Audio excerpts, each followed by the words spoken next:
안녕하세요. 저는 30대 초반의 남자입니다. 지금부터 들려드릴 이야기는 어떻게 보면 많은 분들에게 손가락질을 받을 수도 있지만 제가 생각하기에는 나라마다의 문화가 다르기에 무조건적인 잘못된 만남은 아니라고 생각합니다. 단도직입적으로 말씀드리면 저는 제 사촌 누나를 이 세상 누구보다도 많이 사랑합니다. 단순히 어린 마음으로 순간의 감정으로 쉽게 빠져든 게 아니라 제 목숨을 바칠 수 있을 만큼 사랑하고 있죠. 참 아이러니합니다. 어떤 나라는 사촌 간의 결혼이 가능한 곳도 있는데 우리나라에서는 이런 만남과 결혼이 결코 일어날 수 없는 일이라고 하니 말이죠. 그렇다고 처음부터 무턱대고 사촌 누나와 사랑에 빠져버린 건 절대로 아니었습니다. 정말 세상에서 일어나는 많은 사연들을 보면서 어떻게 저런 일이 있을까 싶었지만 그런 말도 안 되는 일이 저에게도 결국 일어나고 말았던 거죠. 부디 제 사연을 읽어주시면서 무조건적인 잘못된 만남이라고 지적하기보다는 보다 나은 방법을 알려주시거나 부디 긍정적인 시선으로 바라봐 주셨으면 좋겠습니다. 왜냐하면 굳이 저를 질타하지 않으셔도 저는 충분히 많이 힘들기 때문입니다. 저는 어릴 때부터 외가댁 식구들은 자주 만나지는 않았지만 친가댁에 있는 둘째 고모네와는 유독 가까웠고 사촌들 간의 오해가 깊었습니다. 둘째 고모가 저희 아버지와 어릴 때부터 너무 잘 지내왔기에 그런 환경이 조성되었던 거죠. 아무튼 둘째 고모네는 고모부께서 외국에서 사업을 크게 하셨기에 형편이 아주 좋았습니다. 그래서 여름 휴가나 겨울 휴가 때 항상 저희 집으로 딸들을 데리고 오시곤 했었죠. 그것도 잠깐 와서 며칠 정도를 지내고 가는 수준이 아니었고 한번 내려오면 방학 기간이 끝날 때까지 오랜 시간을 머물고는 했었습니다. 그때는 그런 방문이 좋기도 하면서도 정말 싫기도 했었습니다. 어린 나이에 혼자 놀지 않아서 좋기는 했지만 TV를 보려고 할 때면 밥 터지게 싸우고 그랬기 때문이죠. 심지어 저는 외동 아들이어서 혼자였는데 고모네 딸은 3명이었습니다.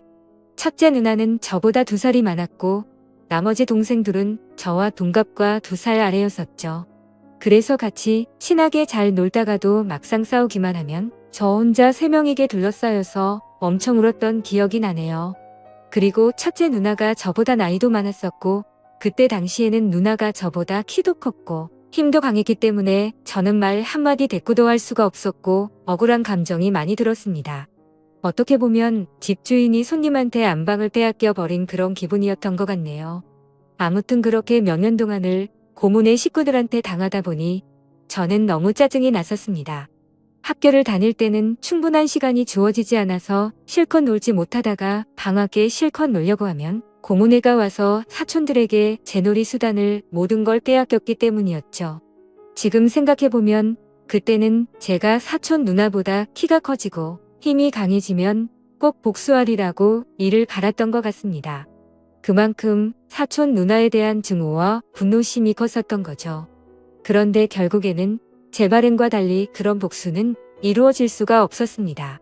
왜냐하면 그렇게 친하게 지내던 고모네는 고모부와의 상의 끝에 미국으로 이민을 가기로 했기 때문이었죠. 그렇게 저는 나름대로 평화를 쟁취하게 되었고 나이가 들어갈수록 그런 기억들은 희미해져 갔습니다. 물론 몇 년 동안 친남매들처럼 아주 가깝게 지냈었기 때문에 한 번씩은 연락을 주고 받고는 했었죠. 하지만 고모네 첫째 딸인 사촌 누나와는 단 한 통의 연락도 주고 받지 않았습니다. 왜냐하면 어릴 때 증오심이 쉽게 가시지 않아서 그랬던 건 아니었고 사촌 누나는 이민을 가서도 혼자서 어린 나이에 독립을 하게 되었고 자취를 했었다고 하더라고요. 그래서 굳이 따로 사촌 누나에게 연락하고 싶은 생각도 없었기에 자연스럽게 연락을 주고 받지 않았던 거죠. 아무튼 그렇게 어릴 때 있었던 모든 기억들이 희미해질 만큼 시간이 흘렀고 저는 20살이 되었습니다. 남들과 다르지 않게 평범한 삶을 택하게 되었기에 그저 그런 평범한 4년제 대학교를 들어가게 되었죠. 삶이 미지근했던 저는 1년 동안은 대학 생활을 대충 어슬렁 다녔습니다. 그러고서 빠르지도 느리지도 않게 곧바로 군대를 다녀왔습니다. 군대에서 지내다 보니 제 인생에 대한 회의감이 절실하게 느껴졌고 저는 곧바로 편입을 위해 재수를 하게 되었죠. 다른 사람들은 전역 이후에 대부분 군대에서 보낸 시간을 보상받는다는 명목하에 사람들끼리 어울려서 술을 마시고 흥청망청 놀 시간에 저는 그러지 않았습니다. 저는 정말 1년이란 시간 동안 정신이 나간 사람처럼 공부를 했습니다. 친구들이 제게 독하다고 욕을 하고 저주를 퍼부을 정도였습니다. 솔직히 그런 게 내 인생에 도움을 주는 건 전혀 없었기에 가볍게 무시했었죠. 그래서 엄마의 휴대폰을 잠시 사용해서 연락이 안 될 거라고 통보를 한 뒤 제 휴대폰은 개통조차 하지를 않았습니다. 그때 당시에 제 하루 일과는 정말 처절했습니다. 잠을 자다가 일어나면 공부로 시작해서 밥 먹는 시간과 화장실을 가는 시간을 제외하고는 오로지 하루 종일 공부만을 하면서 시간을 보냈습니다. 그로 인해서 코피는 하루라도 안 흘리면 이상할 정도였었고 여름에는 하루 종일 앉아있는 탓에 엉덩이에 땀띠가 너무 심각해져서 병원까지 다닐 정도였었죠. 그렇게 1년 동안 공부를 열심히 한 끝에 수능을 보게 됐습니다. 결과는 생각보다는 잘 나왔지만 결국 정말 아주 아쉽게 제가 바라던 대학교에는 떨어지고 말았습니다. 그래서 두 번째 지망하던 학교를 가느냐 아니면 1년을 더 준비를 하느냐의 기로에 서게 되었죠. 사실 말이 기로에 서게 된 거였지 제 뜻은 확고했었습니다. 공부를 시작할 때 목표는 오로지 한 곳이었기 때문이죠. 하지만 부모님의 눈에는 제 모습이 너무 처참했기에 제게 그 정도면 됐다며 두 번째로 지망한 학교로 가라고 하셨습니다. 저 또한 너무 힘든 1년을 지나왔기에 포기하고 싶은 마음도 굴뚝 같았죠. 하지만 결국 저는 고집을 부렸고 1년을 더 준비하기로 했습니다. 고통의 시간은 또다시 시작되었고 또다시 수능을 앞두고 어머니께서 오시더라고요. 어머니는 본인도 미신은 절대로 안 믿는데 지푸라기라도 잡는 심정으로 개명을 하는 게 어떠냐고 하시더군요. 저를 위해서 매일같이 기도를 드리러 다니시다가 만난 분에게 제 이야기를 했더니 이름이 뭔가 제 앞길을 자꾸만 가로막는다며 개명을 권하셨다고 하더라고요. 별로 고민할 것도 없었고 그러자고 했습니다. 제 이름에 큰 미련도 없었거니와 조금의 가능성이라도 더 생긴다면 뭐라도 하고 싶었으니까요. 그리고 도저히 이 지옥 같은 시간을 더 이상은 할 자신이 없었거든요. 그렇게 개명을 하고 나서 저는 또다시 수능을 치르게 되었습니다. 결론을 말씀드리면 꿈은 이루어졌습니다. 제가 그토록 원하던 대학교에 합격을 하게 되었던 거죠. 그래서 제 인생은 군대를 가기 전과 후과 정말 완벽하게 달라지게 되었습니다. 그저 그런 평범한 대학생에서 우리나라에서 가장 좋은 대학교의 학생이 되었으니까요. 그렇게 힘들게 얻은 자리였기에 저는 연애 한 번도 제대로 못한 채로 대학 생활만을 정말 열심히 했습니다. 시간은 금방 흘러갔고 어느덧 저는 졸업을 하고 다행히 대기업에 당당히 입사를 하게 되었죠. 처음 회사를 입사하고는 모든 게 낯설었고 힘든 시간의 나날들이 이어지더군요. 하지만 이곳 직장도 사람들이 사는 곳이라 그런지 점차 익숙해져 갔고 사내 커플이 있었는데 그 커플을 보고 있으니 저도 모르게 외로운 마음도 들기 시작하더라고요. 제가 학창시절에 엄청나게 인기가 있는 스타일은 아니었지만 적어도 여자친구가 없는 기간이 1개월도 넘기지 않을 만큼 항상 여자친구가 있었거든요. 대부분은 오랜 시간 동안 만남을 가졌기에 많은 여자들을 만난 건 아니었죠. 아무튼 이제는 열심히 이루고자 하는 바도 일단은 어느 정도 이뤄낸 것 같은 마음이 들기 시작했고 다른 사람들처럼 친구들도 만나고 회식도 하고 평범한 나날을 보내고 있었습니다. 그리고 주말을 앞둔 금요일 저녁 제 인생을 송두리째 바꿔놓은 여자를 만나게 되었습니다. 그날은 모처럼 회사를 마치고 친구들과 강남에 있는 술집에서 자리를 가졌고 술에 취한 나머지 평소에 거들떠도 보지 않던 감성주점의 술집으로 향했습니다. 그곳은 나름대로 헌팅을 하기에 자연스러운 분위기에 춤도 추고 술도 마시는 클럽 음악이 나오는 술집이었죠. 저는 시끄러운 곳은 그렇게 좋아하지 않는 성격이어서 별로 재미가 없었습니다. 그런데 참 눈이 즐겁긴 하더라고요. 어린 사람들이 신나게 꾸미고 와서 그런지 하나같이 잘생기고 예쁜 사람들 투성이었죠. 그렇게 한참을 놀다가 제 눈에 띄는 한 사람이 있었는데 그녀를 보자마자 첫눈에 사랑에 빠지는 기분이 들었습니다. 왜 그렇게 생각할 정도였냐면 저는 평생 여자에게 번호를 물어본 적이 없었는데 그 여자를 놓치고 싶지 않은 마음에 정신이 나갔던 건지 저도 모르게 그녀에게 다가가서 대뜸 번호를 물어봤던 거죠. 그녀는 시끄러운 소리에 네? 라고 되물었고 저는 다시 한번 번호 좀 알려주실 수 없냐고 물어봤습니다. 그러자 그녀는 죄송한데 남자친구가 있다며 정중하게 거절을 하더라고요. 그때 돌아섰으면 됐을걸. 자존심 구겨지게 친구로라도 지내고 싶다며 재차 물어봤습니다. 그녀는 다시 한번 죄송하다고 하고는 그 자리를 떠나더군요. 생애 처음으로 번호를 따본 거였는데 거절을 당해서 너무 창피해 죽겠더라고요. 쥐구멍이라도 숨고 싶은 심정이 이런 건가 싶었습니다. 그런데 그런 창피한 감정보다도 그녀의 연락처를 받지 못한 게 더 상심이 컸습니다. 또다시 다가가서 말을 걸면 이상한 사람으로 볼까 봐서 차마 다가가진 못했죠. 그렇게 조용히 술을 마시면서 그날 그곳에서 오로지 그녀만 쳐다보다가 집으로 돌아갔습니다. 집에 와서도 용기를 다시 내볼 걸 그랬나 생각도 들었고 정말 아쉬운 마음에 밤새도록 잠을 설쳤었던 기억이 나네요. 사실 스쳐가는 인연이라고 생각하면 며칠 정도 지나면 금방 잊혀져야 정상인데 그로부터 3달 정도가 지났을 무렵에도 문득 그때 그날의 그녀가 생각나서 환장할 노릇이더라고요. 해변가에서 모래벌판에서 바늘 찾기라도 하는 심정으로 3달 사이에 10번도 넘게 그곳에 다시 가봤었습니다. 하지만 결코 다시 마주칠 수가 없어서 운명이 아닌가 보다 하고 포기하고 있었죠. 그렇게 아무 생각 없이 탕비실에서 커피를 타고 있다가 옆을 봤는데 드라마에서 보는 장면처럼 저는 너무나도 깜짝 놀라서 커피를 떨어뜨리고 말았습니다. 왜냐하면 그토록 찾아 헤매던 바로 그녀가 제 눈앞에 있었으니깐요. 그녀는 저를 보면서 이 사람이 왜 이러지 싶은 표정으로 저를 쳐다보고 있었고 저는 혹시라도 커피가 튀었을까봐 죄송하다고 고개를 숙여 사과를 했습니다. 그러자 그녀는 생긋 웃으며 저는 괜찮다며 본의 아니게 놀라게 해드려서 죄송하다고 하더라고요.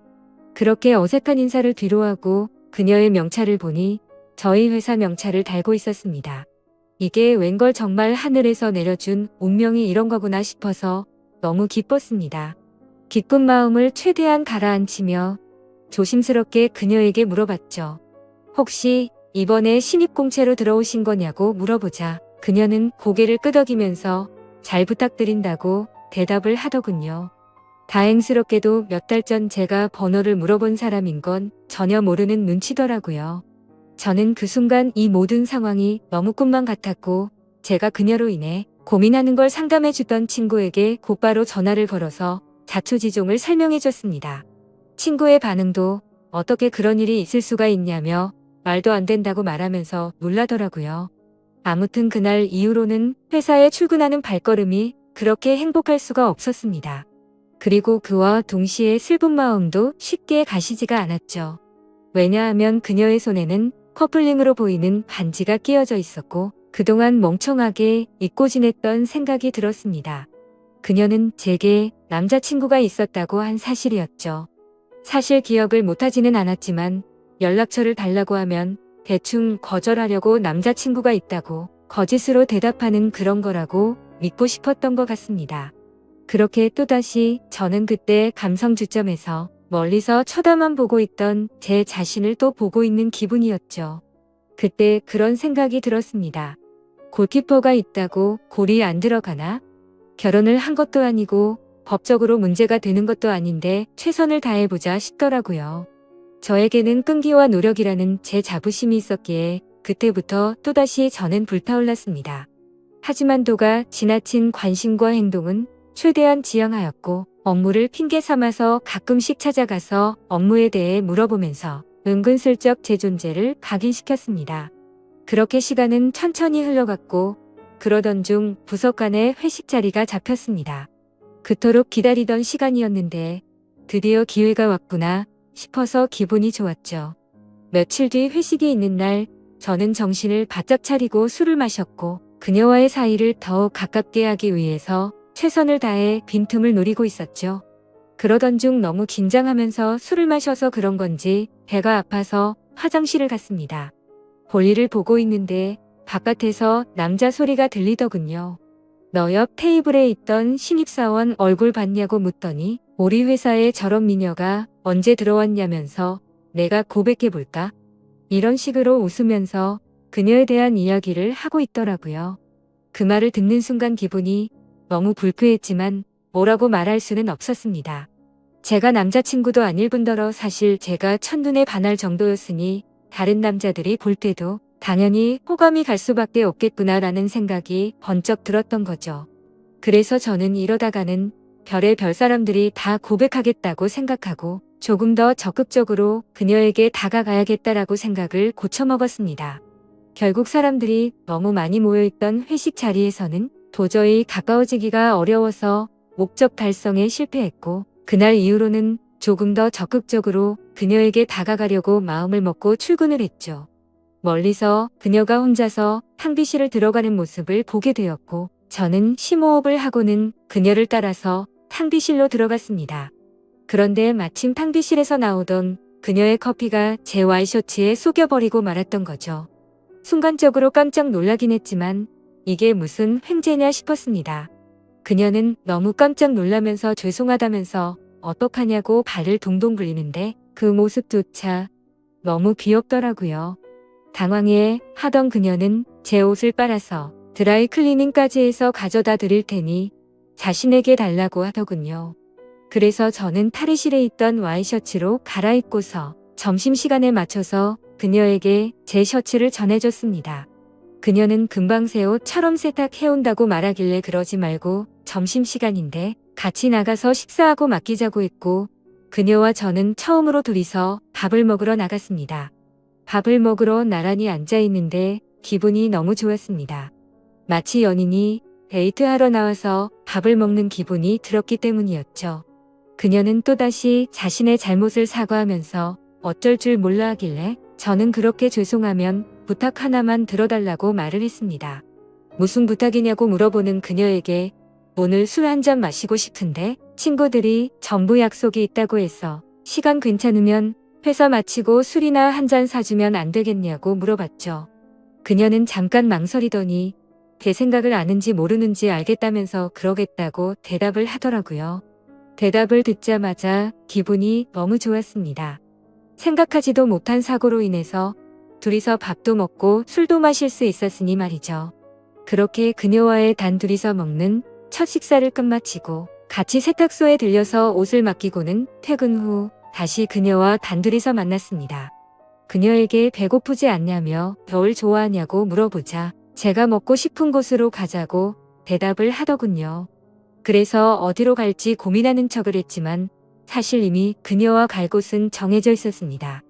회사 근처에 자리하고 있는 고급스럽고 조용한 술집인데 분위기가 너무 좋아서 주말에는 예약도 안 되고 줄을 서야지 겨우 자리를 잡을 수 있을 정도로 인기가 많은 곳이었죠. 그날은 평일이었기에 저는 둘이서 조용히 있기 위해 조용한 창가 쪽으로 미리 예약을 해두었지만 괜히 그녀에게 제 속이 보일까 봐서 종업원에게 자리가 없는 척 그곳으로 안내해달라고 미리 부탁을 해두었습니다. 그녀와 저는 술집으로 들어갔고 카운터에 있던 종업원은 제가 말했던 색상의 넥타이를 보고는 저와 서로 눈빛으로 신호를 주고받았고 미리 약속해두었던 창가 쪽에 제일 조용한 곳으로 자리를 안내해주더군요. 그녀는 자리에 앉자마자 이렇게 좋은 곳은 한국 들어오고서 처음 와본다며 좋아하더라고요. 그 말을 듣고 한국에서 지낸 게 아니냐고 물어보자 이민을 가서 학창시절을 다 미국에서 보냈다고 대답을 했고 이 회사에 입사를 하기 위해서 몇 달 전에 한국으로 들어온 거라고 말하더군요. 그래서 굳이 왜 미국에서 회사를 다니지 않고 우리나라로 들어온 거냐고 물어보자 오랫동안 미국 생활을 했는데 본인은 우리나라에서 살고 싶었다고 하더라고요. 그렇게 저는 두근거리는 마음을 최대한 드러내지 않으면서 자연스러운 대화를 이어갔고 술이 점점 취해가게 되자 그녀와 저는 서로가 농담도 주고받을 정도로 점점 가까워지고 있었습니다. 그러다가 저는 술 기운을 빌려서 그녀에게 적극적인 자세로 물어봤죠. 손에 낀 반지는 커플링인 것 같은데 한국에 들어온 지 얼마 안 됐을 텐데 남자친구는 한국에 있는 건지 미국에 있는 건지 물어봤습니다. 그녀는 손가락에 있는 반지를 만지더니 웃으면서 대답했습니다. 이거 미국에서 저희 아버지가 선물해 준 거라고 하더라고요. 그러면서 한국 와서 남자들이 너무 많이 말을 걸어서 귀찮은 마음에 이 손가락에 끼고 있었던 거라고 대답하더군요. 그 순간 천국에 있으면 이런 기분인 건가 싶으면서 구름에 앉은 것처럼 기분이 좋았습니다. 그동안 가장 마음에 걸렸던 게 그녀의 남자친구였는데 사실은 남자친구가 없다라고 하는 순간 모든 걱정이 눈 녹듯이 사라지게 된 거죠. 저는 그녀에게 조금 더 다가가고 싶은 마음은 굴뚝 같았지만 아무래도 수많은 남자들이 이런 모습을 보였을 테니 저는 그러지 않으려고 조심했습니다. 그런 모습이 그녀의 호기심을 자극시켰던 건지 약간은 무뚝뚝하게 행동하는 저에게 그녀는 관심을 갖기 시작했는지 제게도 질문을 하더라고요. 선배님은 여자친구 혹시 있으세요? 라고 물어봐서 저는 없다고 대답을 했죠. 그러자 그녀는 그러시구나 대답을 하는데 약간은 입꼬리가 올라가는 모습을 보았습니다. 뭔가 순간적으로 그녀도 내게 관심이 있을 수도 있겠구나 싶더라고요. 그때부터 들뜬 기분으로 소주 대신 위스키도 괜찮냐고 그녀에게 물어봤고 곧바로 위스키를 마시기 시작했습니다. 제 인생에서 제 돈 주고 마시는 가장 비싼 위스키여서 그런지 술이 정말 술술 넘어오는데 취기도 엄청 빨리 올라오더라고요. 그래서 저도 모르게 그동안 있었던 모든 일들에 대해서 그녀에게 모두 밝히고 말았습니다. 몇 달 전 우연히 만나서 첫눈에 반하게 되었다는 사실부터 시작해서 너무 성급하게 말을 걸었던 게 후회돼서 몇 달 동안 그곳에 찾아간 것도 이야기했고 회사에서 처음 만난 순간부터 너무 꿈만 같아서 오늘 이렇게 술을 마시러 오는 순간까지 이 모든 것들이 기적인 것만 같고 행복하다고 제 진심을 담아서 고백했습니다. 혹시라도 무슨 스토커처럼 생각하지는 않을까 걱정을 하고 있었는데 그녀는 제 진심을 알아준 건지 조용히 제 눈을 바라보면서 손을 꼭 잡아주더라고요. 그렇게 그녀와 저는 서로의 마음을 확인한 뒤로 연애를 시작하게 되었습니다. 회사에서는 평범한 직장 동료처럼 남들은 모르게 사내 연애를 했고 퇴근을 하면 세상 어느 커플도 부럽지 않은 행복한 커플로 지내고 있었죠. 그녀와 저는 만남을 이어간 지 6개월이라는 시간이 눈 깜짝할 사이에 훌쩍 지나가 버렸는데 날이 갈수록 저희 둘의 사랑은 점점 커져갔고 더 늦기 전에 가정을 이루자고 이야기가 오고 가고 있었을 때였습니다. 행복한 순간이 한순간 불행한 순간으로 탈바꿈되는 사건이 일어나게 되었죠. 어느 날 주말 아침 일찍부터 부모님께서 분주하시더니 댁에 장을 보러 가자고 하더라고요. 저는 별다른 생각 없이 부모님을 모시고 장을 보았고 오늘 무슨 일 있냐며 도대체 왜 이렇게 음식을 많이 하냐고 여쭤보았죠. 아버지는 미국에 갔던 고모네 식구들이 다 같이 한국에 들어와서 오늘 저녁에 집으로 온다고 말하셨죠. 저는 순간 어릴 때 기억이 스치듯 생각이 났고 갑자기 다들 어떻게 지내는지 궁금하더라고요. 다들 잘 지내고 있냐고 여쭤봤더니 고모부 사업이 힘들어지셔서 그렇게 잘 지내진 못한 것 같다고 하시더군요. 그래서 몇 년 동안 서로 연락도 주고받지 않다가 며칠 전에 한국에 들어온다고 고모가 연락이 온 거라고 하셨죠. 아무튼 그렇게 장을 보고 나서 그동안 얼마나 바뀌었을지 궁금한 마음에 설레는 마음으로 기다리고 있었습니다. 비록 15년 가까운 시간을 한 번도 보지는 못했지만 어릴 때 기억은 어렴풋이 남아있었으니 말이죠. 그렇게 한참을 기다리다 보니 벨이 울려 퍼졌고 고모부와 고모 그리고 3명의 딸이 들어왔습니다. 그런데 그 순간 저는 망치로 얻어맞은 것처럼 온몸이 굳어버리고 말았습니다. 그리고 마주하고 있던 한 명의 여자도 눈이 동그랗게 떠져서는 저를 바라보고 있었죠. 그 여자는 바로 제 여자친구이자 고모네의 첫째 딸인 제 사촌 누나였습니다. 순간적으로 둘 다 너무 놀랐지만 그 상황에서 아무 말도 할 수가 없겠더라고요. 식사를 하면서 이야기를 들어봤더니 고모부의 회사가 부도가 나게 되면서 미국에 있는 사업을 정리하고 지금 들어온 거였고 3명의 딸들은 1년 전에 먼저 한국에 왔다고 말씀하셨죠. 그리고 저와 사촌 누나가 같은 회사를 다니는 걸 알고는 둘이 마주친 적 없냐면서 놀라시는데 차마 할 말이 없었습니다. 마주치는 건 고사하고 우리가 연애를 한다는 걸 밝히면 누구 하나 뒷목 잡고 쓰러질 상황이었으니 말이죠. 그렇게 악몽 같은 시간이 지나가고 여자친구와 저는 주말 내내 서로에게 연락을 하지 못했습니다. 그리고 월요일에 출근을 했더니 여자친구는 병가를 내고 회사에도 나오지 않았더군요. 그래서 이대로 피해서는 도저히 안 되겠다 싶었고 저는 조퇴를 하고 여자친구가 혼자서 지내고 있는 집으로 찾아갔습니다. 비밀번호를 바꾼 게 아닐까 생각하면서 눌러봤더니 바꾸지는 않았더군요. 신발장을 보니 다른 사람은 역시나 없는 것 같았습니다. 고모부와 고모는 주말 동안 여자친구 집에 있다가 월요일 아침 일찍 두 딸이 지내고 있는 부산으로 내려간다고 했기에 여기에 안 계실 거란 걸 알고 있었죠. 천천히 문을 열고 들어서는데 암막 커튼으로 인해서 집안이 온통 깜깜했습니다. 저는 그 어둠에 대고 조용히 괜찮냐고 말을 꺼냈더니 그 순간 여자친구는 펑펑 울기 시작했습니다. 그런 모습을 보니까 저도 눈물이 나기 시작했고 서로가 끌어안고 한참을 울었습니다. 진지하게 서로가 앞으로 어떻게 할지에 대해서 말도 나누었습니다. 우리가 이렇게 만나는 게 맞는 걸까 아닐까? 서로가 각자 한참을 생각해 보았지만 도저히 답이 나오지 않더군요. 저도 그렇고 여자친구도 지금 벌어진 이 상황이 너무 황당하고 하늘이 원망스러웠습니다. 사촌 간의 만남이 지구상에 있는 모든 사람에게 절대 안 된다란 정답이 정해져 있다면 군말 없이 따랐을 텐데 이런 경우에는 나라마다 다른데 이걸 어떻게 해야 하는 건지 너무 혼란스럽습니다.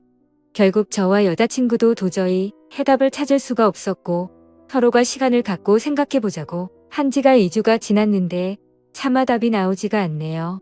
지금은 서로 회사에서 마주쳐도 아무 말도 못하고 있는 상황이고요. 가슴이 터져버릴 만큼 답답한데 어떻게 하는 게 맞는 걸까요? 솔직히 저는 그녀를 너무 많이 사랑하고 제 목숨도 바칠 수 있기 때문에 부모님께는 너무 죄송스럽지만 여자친구와 저와의 사이를 모두에게 비밀로 하고 아무도 모르는 다른 나라로 이민을 가서 행복하게 살고 싶습니다. 만약 여러분들에게 벌어진 상황이라면 어떻게 하실 것 같으신가요? 많은 분들의 의견을 들어보고 싶습니다. 감사합니다.